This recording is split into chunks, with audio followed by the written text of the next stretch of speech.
আসসালামু আলাইকুম ওরহমতুল্লাহি ওবরাকাতুহ।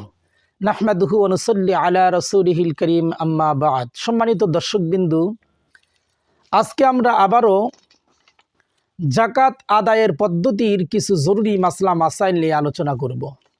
সর্বপ্রথম আমরা জানব, বিভিন্ন প্রতিষ্ঠান থেকে দীর্ঘমেয়াদী ঋণ নেওয়া হয় এবং দীর্ঘমেয়াদে আদায় করতে বলা হয়। প্রতি বছর আদায় করার কিস্তি নির্ধারিত থাকে। এমন ঋণের সম্পূর্ণটাকে বাদ দিয়ে জাকাত আদায় করবে, না প্রত্যেক বছরের নির্ধারিত কিস্তি পরিমাণ ঋণ বাদ দিয়ে বাকি সম্পদের জাকাত আদায় করতে হবে? দীর্ঘমেয়াদী সম্পূর্ণ ঋণকে বাদ রেখে জাকাত দেওয়া উচিত হবে না, বরং গরিবের উপকারের প্রতি লক্ষ্য করে শুধু বছরের ঋণের নির্ধারিত কিস্তি পরিমাণ সম্পদ বাদ দিয়ে বাকি সম্পদের জাকাত আদায় করবে। যেমন বিলম্বে আদায় করা সম্পর্কে ইমাম আবু হানিফা রহমতুল্লাহি আলাই থেকে বর্ণিত আছে যে, বিলম্বে আদায়যোগ্য ঋণ জাকাত ওয়াজিব হওয়ার জন্য প্রতিবন্ধক নয়। সুতরাং দীর্ঘমেয়াদী ঋণের মাঝে বছরে যেই পরিমাণ ঋণ আদায় করতে হবে, শুধু ওই পরিমাণ ঋণ সম্পদ থেকে বাদ দিয়ে বাকি সম্পদের জাকাত আদায় করতে হবে। অনেক ক্ষেত্রে অগ্রিম ভাড়া গ্রহণ করার প্রচলন আছে। যদি অগ্রিম ভাড়া গ্রহণ করা হয়, তাহলে উক্ত টাকা জাকাত দিতে হবে কিনা এবং কে দিবে? অগ্রিম ভাড়ার টাকা গ্রহণ করার পর বাড়ির বা দোকানের মালিক ওই টাকার মালিক হয়ে যায়। সুতরাং বাড়ি বা দোকানের মালিকই ওই টাকার জাকাত আদায় করবে। ব্যবসায়িক মালের জাকাত আদায় করার সময় কোন মূল্য ধরতে হবে, ক্রয় মূল্য নাকি বিক্রয় মূল্য? এ নিয়ে ইখতিলাফ রয়েছে। ইমাম আবু হানিফা রহমতুল্লাহি আলাই বলেন, যে সময় পণ্যের উপর বছর অতিবাহিত হবে তথা বছর পূর্ণ হবে, যখন জাকাত ওয়াজিব হবে, ওই সময়ের মূল্য হিসাব করে জাকাত আদায় করতে হবে। আর ইমাম আবু ইউসুফ ও ইমাম মোহাম্মদ রহমতুল্লাহি আলাই বলেন, যে সময় জাকাত আদায় করবে ওই সময়ের মূল্য হিসাব করে জাকাত আদায় করতে হবে। এই দুই অভিমতের মাঝে সাহেবাইনের মতটা, অর্থাৎ ইমাম আবু ইউসুফ ও ইমাম মোহাম্মদ রহমতুল্লাহ আলাইর মতটাকেই বেশি গ্রহণযোগ্য বলে মনে করা হয়েছে। সুতরাং ব্যবসায়ী পণ্যের জাকাত আদায় করার ক্ষেত্রে ক্রয় মূল্য ও বিক্রয় মূল্য নিয়ে চিন্তা করার কোনোই প্রয়োজন নাই, বরং যখন জাকাত আদায় করা হবে ওই সময় পণ্যের যে মূল্য থাকবে তা হিসাব করে জাকাত আদায় করে দিবে। ব্যবসায়ী পণ্যের জাকাত আদায় করার সময় পাইকারি মূল্য ধরে জাকাত দিবে নাকি খুচরা মূল্য ধরে জাকাত দিবে?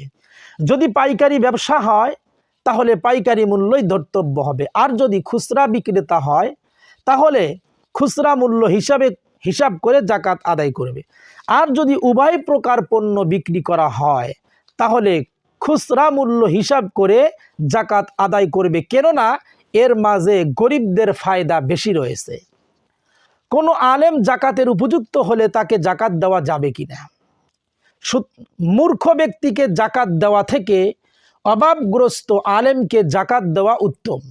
সুতরাং কোনো আলেম যদি জাকাতের উপযুক্ত হয় এবং জাকাত সহি হওয়ার কোনো প্রতিবন্ধকতা না থাকে, তাহলে তাকে জাকাত দিয়ে দিবে, এটাই সবচাইতে উত্তম।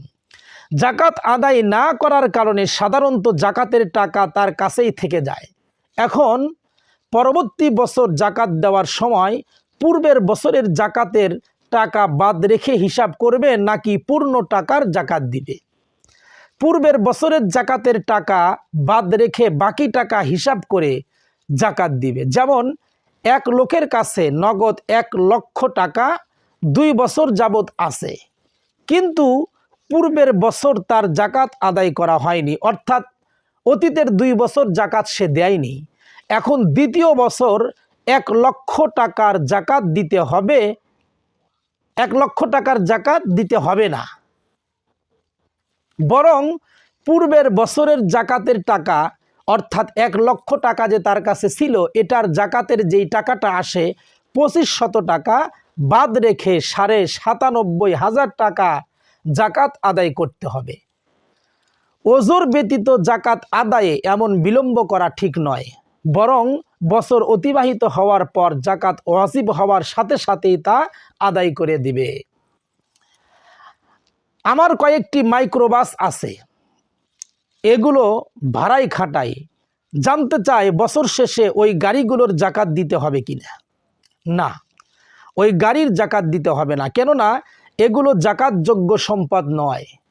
তবে ভাড়া বাবদ যে অর্থ আসে তা জাকাতযোগ্য সম্পদ। হযরত আব্দুল্লাহ ইবনে ওমর রাদিয়াল্লাহু তাআলা আনহু বলেছেন, যেই সকল আসবাবপত্র বিক্রির জন্য কেনা হয় শুধু সেইগুলোতেই জাকাত ফরজ হয়, অন্যান্য আসবাবপত্রে জাকাত ফরজ হয় না। করজ দেওয়া টাকার উপর জাকাত দিতে হবে কিনা। করজ দেওয়া টাকা উসুল হওয়ার পর বিগত বছরের জাকাত সহ উক্ত টাকার জাকাত দিতে হবে। তবে উসুল হওয়ার পূর্বে যদি কেউ উক্ত টাকার জাকাত আদায় করে থাকে তাহলেও জাকাত আদায় হয়ে যাবে, নতুন করে বিগত বছরগুলোর জাকাত দিতে হবে না। ব্যবহৃত অলংকারের জাকাত দেওয়ার সময় কোন মূল্য ধর্তব্য হবে। ব্যবহৃত স্বর্ণরূপার অলংকারের জাকাত দেওয়ার সময় বর্তমান বাজারের বিক্রয় মূল্য হিসাব করে জাকাত দিতে হবে। চাই তা ক্রয় মূল্য থেকে বেশি হোক বা কম হোক, বর্তমান বাজার মূল্য হিসাব করে জাকাত দিতে হবে। সম্মানিত দর্শকবিন্দু, এ পর্যন্ত আমরা জাকাত আদায় করার পদ্ধতি নিয়ে বিশেষ কিছু জরুরি মাসলা আপনাদের সামনে আলোচনা করলাম।